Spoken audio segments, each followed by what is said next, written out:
The most devastating weapon of the 20th century was not the nuclear bomb, it was not the tank, the aircraft carrier, or the intercontinental missile, it was a fountain pen. On a rain-soaked Sunday afternoon in September 1985, 5 men entered a quiet room inside the Plaza Hotel in New York City. There were no soldiers. POSTED outside. No alarms, no television cameras. The heavy oak doors were closed, the curtains drawn, and for the next few hours, history was rewritten not with violence, but with signatures. When those men walked out of that room, nothing appeared to have changed. The streets of Manhattan were still crowded. The stock tickers still flickered. Planes continued to take off from JFK, but somewhere beneath the surface of the global financial system, a fault line had been deliberately cracked. Over the next few years, that crack would widen into a chasm. More than $5 trillion in wealth that had taken generations to build would simply vanish. Factories would fall silent. Entire industries would collapse. A nation that had risen from the ashes of total war to become the second most powerful economy on earth would enter a decline so deep that it would still be trapped inside it decades later. There were no explosions, there were no screams, but this was not diplomacy, and it was not an accident. To the public, the meeting would later be described as a routine discussion about exchange rates, a cooperative effort among allies to stabilize the global economy. But historians, who have since studied classified cables, internal memos, and the private diaries of the men involved, tell a very different story.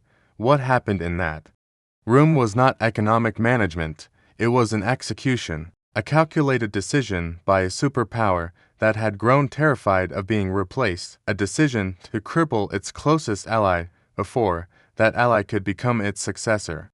This is the story of how the United States chose to break Japan's economy not with bombs or blockades, but with currency, and how Japan, at the height of its economic dominance, was maneuvered into signing the document that would ultimately destroy itself. To understand how such an extraordinary collapse was possible, we must first understand just how high Japan had climbed, and to do that, we must go back to the absolute bottom, Tokyo, 1945. At the end of World War II, Japan was not merely defeated, it was erased. 66 major cities had been systematically firebombed. Entire urban centers built of wood and paper were transformed into oceans of flame. Tokyo itself was reduced to a scorched wasteland, a moonscape of ash, twisted metal, and charred corpses. Industrial production had collapsed to effectively zero. Railways were destroyed. Ports were unusable. Food was scarce. Inflation was rampant. The yen was so debased that it was barely trusted as currency. Millions were homeless. Millions more were starving. Japan was not a nation licking its wounds. It was a nation standing in the ruins of total annihilation, stripped of empire, stripped of military power, stripped of pride. For the first time in modern history, Japan was forced to confront an existential question. What does survival look like when war is no longer an option? Out of this vacuum, this moment of absolute defeat, emerged one of the most consequential strategic decisions of the 20th century, a decision that would define Japan's post-war identity and quietly reshape the global economy. It became known as the Yoshida Doctrine, named after Prime Minister Shigeru Yoshida. The logic was brutally pragmatic. Japan would never again attempt to challenge the world militarily. Instead, it would do something far more dangerous in the long run. It would surrender its right to wage war and weaponize its economy. Japan would outsource its national defense almost entirely to the United States. It would maintain only a minimal self-defense force, capped in size, budget, and ambition. No aircraft carriers, no nuclear weapons, no global military footprint. In exchange, Japan would be allowed to focus every ounce of national energy, capital, and political will on a single objective: economic conquest. While the United States poured trillions of dollars into Cold War military expansion, nuclear arsenals, overseas bases, proxy wars. Japan redirected those same resources inward, into education, into infrastructure, into industrial policy, into manufacturing efficiency so ruthless and precise that it bordered on obsession. This was not a recovery plan, it was a long-term offensive. Japan did not aim to rebuild what it had lost, it aimed to dominate what came next. And for a time, the strategy worked beyond anyone's expectations. What followed was one of the most extraordinary economic transformations in human history. Freed from the financial burden of maintaining a large military, Japan funneled capital into factories instead of fleets, engineers instead of generals. The country became a laboratory of industrial discipline. Every inefficiency was hunted down, every process was measured, refined, and perfected. Quality control was elevated from a technical concern into a national philosophy. Japan did not chase innovation for its own sake, it chased perfection. They did not invent the transistor. They made it smaller, cheaper, and more reliable. They did not invent the automobile. They made it last forever. They did not invent consumer electronics. They made them ubiquitous. By the late 1950s and early 1960s, Japan's economy was growing at an almost unbelievable pace, often exceeding 10% per year. This was not speculative growth.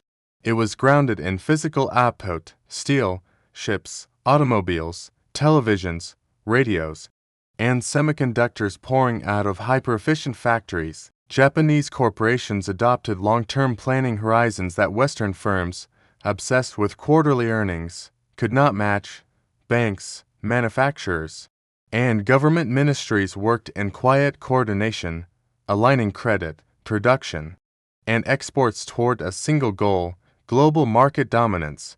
By the 1970s, Japanese products were no longer cheap substitutes, they were the gold standard. And by the early 1980s, something psychologically seismic occurred. Japan did not just compete with the United States, it began to outperform it. In 1980, Japan overtook the United States as the world's largest automobile producer, a statistic that landed like a punch to the gut of American industrial identity. The country that had invented mass production, that had built Detroit into the symbol of modern manufacturing, was now being outproduced by a nation it had defeated only a generation earlier. Across the American Midwest, parking lots filled with Toyotas, Hondas, and Nissans, living rooms filled with Sony televisions, children played Nintendo consoles. Japanese brands quietly embedded themselves into the daily life of American households. To consumers, this felt like progress. To Washington, it felt like a warning. Because history has a pattern: when the student surpasses the master rarely responds with grace. By the early 1980s, the scale of the problem would no longer be ignored. The United States was no longer simply importing Japanese goods, it was hemorrhaging industrial capacity, factory by factory, sector by sector. The core of American manufacturing was being hollowed out. The numbers told a story that was impossible to spin. By 1985, the U.S. merchandise trade deficit had exploded to an unprecedented $148.5 billion. Nearly one-third of that deficit came from Japan alone. Every container ship arriving from Yokohama or Kobe was, in the eyes of Washington, another reminder that something fundamental had gone wrong. The human cost was concentrated in one place: the American industrial heartland. Steel mills in Pittsburgh shut their doors. Auto plants in Detroit, Flint, and Cleveland went dark. Entire towns built around a single factory were suddenly left without a future. In some regions, unemployment surged past 20%, creating pockets of economic devastation that would later be known collectively as the Rust Belt. What began as an economic problem quickly metastasized into a cultural and political crisis. Resentment hardened into anger, anger curdled into hatred. Japanese imports were no longer seen as products, they were seen as weapons.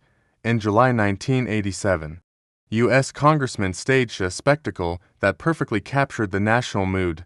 On the lawn of the Capitol building, In front of a wall of cameras, they took a Toshiba radio and smashed it to pieces with sledgehammers. The message was crude, but unmistakable. This was no longer about free trade, it was about revenge on the streets. The consequences were even darker in Detroit. To laid-off auto workers beat a Chinese-American man to death because they believed he was Japanese and blamed him for their lost jobs. Economic anxiety had crossed the line into racial violence. Inside the White House, President Ronald Reagan faced a rebellion. Members of Congress, backed by furious labor unions, began drafting protectionist legislation that would impose 100% tariffs on Japanese imports. The global trading system, built painstakingly after World War II, was at risk of imploding. Reagan, a committed free market ideologue, understood that tariffs would ignite a trade war that could spiral out of control. He needed a solution that would neutralize Japan's advantage without openly abandoning the rules of globalization, so he turned to a man who specialized in quiet destruction, his Treasury Secretary, James Baker. James Baker was not an economist in the academic sense. He was something far more dangerous. He was a political enforcer who understood power, leverage, and timing. Where others saw trade statistics and diplomatic niceties, Baker saw pressure points. And when he studied Japan's astonishing economic ascent, he reached a conclusion that would define the next decade of global finance. Japan's dominance did not rest primarily on superior technology. It rested on money. More specifically, it rested on the exchange rate. Throughout the early 1980s, the Japanese yen was kept artificially weak, trading at roughly 240 yen to the US dollar. This acted as a massive, invisible export subsidy. Every Toyota shipped to America was cheaper than it should have been. Every Sony television undercut its American competitor, not because it was inferior, but because the currency math made it unbeatable. To Baker, this was the fulcrum. If the yen could be forced to rise sharply in value, Japanese exports would instantly become more expensive. Profit margins would collapse.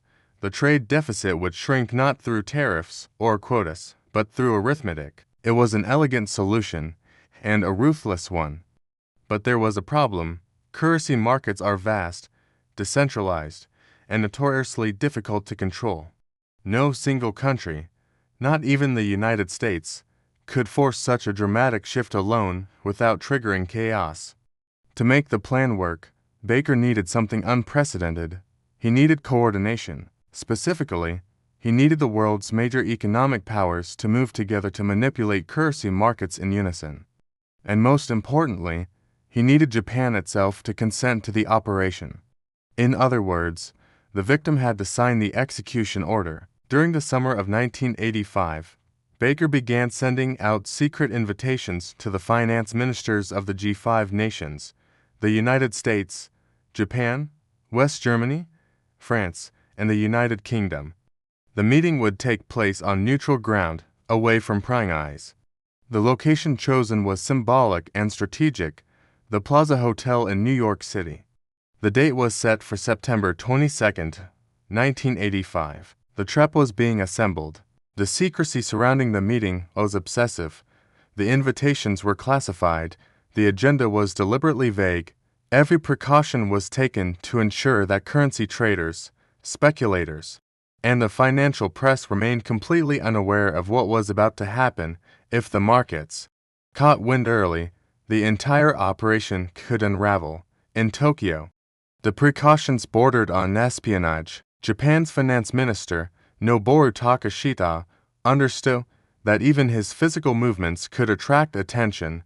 On the morning of his departure, he staged an elaborate deco playing a round of golf in Tokyo as journalists watched. Only after the cameras were satisfied did he quietly slip away. Racing to Narita Airport to catch a commercial flight to New York, he believed he was traveling to save the alliance. Japan, after all, was America's closest economic partner in Asia. Takashita assumed the meeting would involve a modest adjustment to 10 to 20% appreciation of the yen enough to placate Washington with that destabilizing Japan's export-driven economy. What he did not understand was that the outcome had already been decided. On the morning of September 22nd, the finance ministers gathered in the white and gold room of the Plaza Hotel. 5 men, representing countries that controlled nearly half of the global economy, sat around a polished table. There were no microphones, no press releases, no dissent. James Baker dictated terms. The discussion stretched on for hours, but the conclusion was foregone. The final document was astonishingly short and deceptively mild in its language. It merely stated that some further orderly appreciation of currencies against the dollar is desirable. Those words concealed a financial detonation. When the signatures were placed on the page, the die was cast. On Sunday evening, the men left the hotel quietly. On Monday morning, the world woke up to a new reality. The reaction was instantaneous and merciless.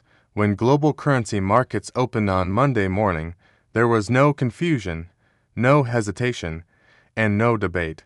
Traders around the world understood exactly what had happened behind those closed doors at the Plaza Hotel. The signal had been sent, and it was unmistakable. The US dollar was to be sold. The Japanese yen was to be bought. What followed was not a gradual adjustment. It was a violent repricing of reality. Before the agreement, one US dollar bought roughly to 140 yen. By the end of 1985, just a few months later, it bought to 100. By 1987, the exchange rate had collapsed to 120 yen per dollar. In less than 2 years, the value of the Japanese currency had doubled. For economists, this was a chart. For Japanese manufacturers, it was a death sentence. A Sony Walkman that had once generated healthy profits in the American market was suddenly being sold at a loss. Every export contract signed under the old exchange rate became a liability overnight. Years of careful planning were wiped out by a single line on a currency chart. Factories across Osaka, Nagoya, and Kobe began to slow and then fall silent. Steel producers screamed as their margins vanished. Shipbuilders watched foreign orders evaporate. The so-called high-yen recession took hold with terrifying speed. Japan had been struck by a weapon it could not block, retaliate against, or escape. And worse still, the shock triggered a response that would prove far more destructive than the initial blow. The Japanese government was terrified. The export machine that had powered for decades of growth was suddenly grinding to a halt. American demand was collapsing just as the yen made Japanese goods prohibitively expensive. Executives warned of mass bankruptcies. Bureaucrats whispered the word no one wanted to say aloud. Depression. Faced with an external shock they could not reverse, policymakers in Tokyo made a fateful decision. If Japan could no longer rely on foreign demand, it would manufacture demand at home by force. If necessary, the Bank of Japan moved aggressively. In a series of rapid cuts, it slashed the official discount rate from 5% to a historic low of 2.5%. Banks were not merely encouraged to lend, they were effectively ordered to do so. Credit was unleashed on a scale Japan had never experienced. The logic seemed sound. Cheap money would stimulate consumption, businesses would invest, households would spend, the economy would rebalance away from exports and toward domestic growth. What policymakers failed to grasp was that they were injecting an enormous dose of liquidity into an economy whose institutional safeguards were not designed to handle it. This was not a controlled stimulus, it was a detonation. The flood of cheap money did not flow into productive investment, it flowed into assets, and once it began, it could not be stopped. What followed was not a boom, it was a collective hallucination. The decision to slash interest rates in 1986 was meant to act as a defensive shield against recession. Instead, it became an injection of pure adrenaline into an economy already straining at its limits. Money flooded the system faster than it could be productively absorbed, and the consequences were immediate. Japan entered a 4-year period of financial delirium, a time when the basic laws of valuation, risk, and arithmetic appeared to stop applying. This was the era of the bubble. At the center of this madness was a concept known as Zadek, or financial engineering, on paper. It sounded sophisticated in practice. It fundamentally corrupted the purpose of the Japanese corporation. For decades, companies like Toyota, Nissan, Sony, and Panasonic had been defined by their mastery of manufacturing. Their identity was rooted in factories, supply chains, and engineering excellence. But, by the late 1980s, a dangerous realization took hold in corporate boardrooms across the country. Making things was hard, making money through markets was easy. With interest rates at historic lows, corporations could borrow vast sums of capital at almost no cost, and instead of using that capital to build new plants or invest in research, they discovered something far more profitable: speculation. Money was poured into the stock market, into bonds, into derivatives, into land. Treasury departments began to generate returns that dwarfed the profits earned by the company's actual products. It became common for major firms to report that more than half of their annual profits came not from selling cars or electronics, but from trading financial assets. Japan's industrial champions were quietly transforming into something else entirely. A nation of manufacturers had become a nation of gamblers, and, as the river of cheap money continued to swell, it found its most dangerous destination of all: land. The Japanese real estate market did not simply overheat, it mutated as corporations, banks, and speculators searched for places to park their excess capital. Land became the ultimate object of desire. In Japan, land was not just property, it was collateral. Status and perceived immortality rolled into one, and in a country where developable land was scarce, the belief took hold that prices could only move in one direction: up. What followed defied every historical precedent. In Tokyo, land prices doubled and tripled in the span of months, not years. Months. Valuations disconnected entirely from rental income, productive use, or human logic. The price of land was no longer tied to what it could generate, it was tied to what someone else might irrationally pay tomorrow. By 1989, the numbers had entered the realm of the absurd. In the Ginza district, a single square meter of prime commercial land was valued at over 30 million yen. A space the size of a folded newspaper was worth tens of thousands of dollars. Entire office towers were treated as financial instruments rather than places where people worked. Economists calculated that the total assessed value of all the land in Japan, a country roughly the size of California, was 4 times greater than the value of all land in the United States combined. 4 times. This implied that Japan's mountains, forests, and rice paddies were somehow more valuable than Manhattan's skyscrapers, Texas's oil fields, and the fertile farmland of the American Midwest put together. The most infamous statistic of the era bordered on satire. The land beneath the Imperial Palace in central Tokyo was estimated to be worth more than the entire real estate market of the state of California. In purely theoretical terms, this meant that the Emperor of Japan could have sold his garden and purchased the entire west coast of the United States with money left over. At this point, the bubble was no longer economic, it was philosophical. As the disconnect from reality spread upward through balance sheets and boardrooms, it inevitably seeped downward into everyday life. The bubble was no longer confined to asset prices. It began to reshape behavior, values, and identity. A new class of the suddenly wealthy emerged: individuals and corporations whose fortunes seemed to materialize overnight, and because the money felt unreal, it was spent as if it were temporary, fragile, and meaningless. Tokyo became a theater of excess. In the neon-lit nightclubs of Roppongi, salarymen waved 10,000 yen bills to hail taxis, refusing change, not out of generosity, but indifference. Sushi was sprinkled with gold flakes not for taste, but for spectacle. Coffee was served with edible gold dust, consumed not as nourishment but as performance. Wealth was no longer accumulated, it was displayed. Status symbols multiplied and detached entirely from utility. Golf club memberships, once a modest professional perk, mutated into a speculative asset class. Memberships at elite clubs like the Koganei Country Club traded hands for as much as $3.5 million, a price that could have purchased a vast estate almost anywhere else on earth. The art market was swept up in the mania.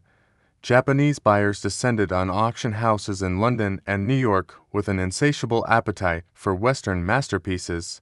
Paintings were no longer art. They were trophies. The moment that would come to define the era arrived in 1990, when Ryuhei Sato, chairman of a Japanese paper manufacturing company, purchased Vincent van Gogh's portrait of Dr. Ketchett for $82.5 million, followed days later by Renoir's Bal du Moulin de la Galette for $78.1 million. When asked about the purchases, Sato casually remarked that he planned to have the paintings cremated with him when he died so his heirs would not have to pay inheritance taxes. The comment was meant as a joke. It was not received as one. It perfectly captured the nihilism of the bubble years, a culture in which wealth had become so abstract, so excessive, that even history itself felt disposable. But, beneath the glitter, something far more dangerous was taking root. The system that supported all of this success was rotting from the inside. Behind the glowing facades and record-breaking valuations, the structural integrity of Japan's financial system was quietly disintegrating. Banks, under intense political and institutional pressure to keep the boom alive, abandoned centuries-old principles of risk management. Lending standards collapsed. Credit analysis became a formality. What mattered was volume, not viability. Money was handed out to anyone with two things: a pulse and a piece of land. The most dangerous innovation of the era was something known as the Jubilee loan, a financial instrument so reckless it bored. Read on parity, borrowers were not required to pay interest or principal for decades, based on the delusional assumption that land prices would continue to rise forever and that the collateral would always cover the debt. Debt was no longer something to be repaid. It was something to be rolled forward indefinitely. Organized crime moved into exploitative chaos. Japan's criminal syndicates, the Yakuza, became major players in the real estate market. Through networks of front companies, they borrowed billions of yen from legitimate banks and poured it into speculative land deals. When old tenants stood in the way of redevelopment, intimidation and violence cleared the path. Entire neighborhoods were quietly liberated so they could be transformed into gleaming towers built on borrowed money. The government watched and did nothing. Officials within the Ministry of Finance ignored flashing red warning signs, seduced by the tax revenues flooding into the national treasury. Politicians enriched themselves through insider access and influence peddling scandals, the most infamous of which was the recruit affair. Dozens of senior officials were exposed for receiving pre-IPO shares of a human resources company in exchange for political favors. The system was no longer corruptible, it was corrupt. By the end of the 1980s, Japan's economy had become a towering structure of leverage, speculation, and denial. It could not bend, it could not stabilize, it could only break. The breaking point arrived on the final trading day of the decade. The party ended on December 29, 1989, the final trading day of the decade. On the surface, nothing seemed unusual. The champagne had not yet gone flat. The confidence had not yet evaporated. But, beneath the market's calm exterior, the forces that had sustained the illusion were already reversing. When trading resumed in early 1990, the shift was immediate. The stock market began to slide. Then it began to fall. Then it began to collapse.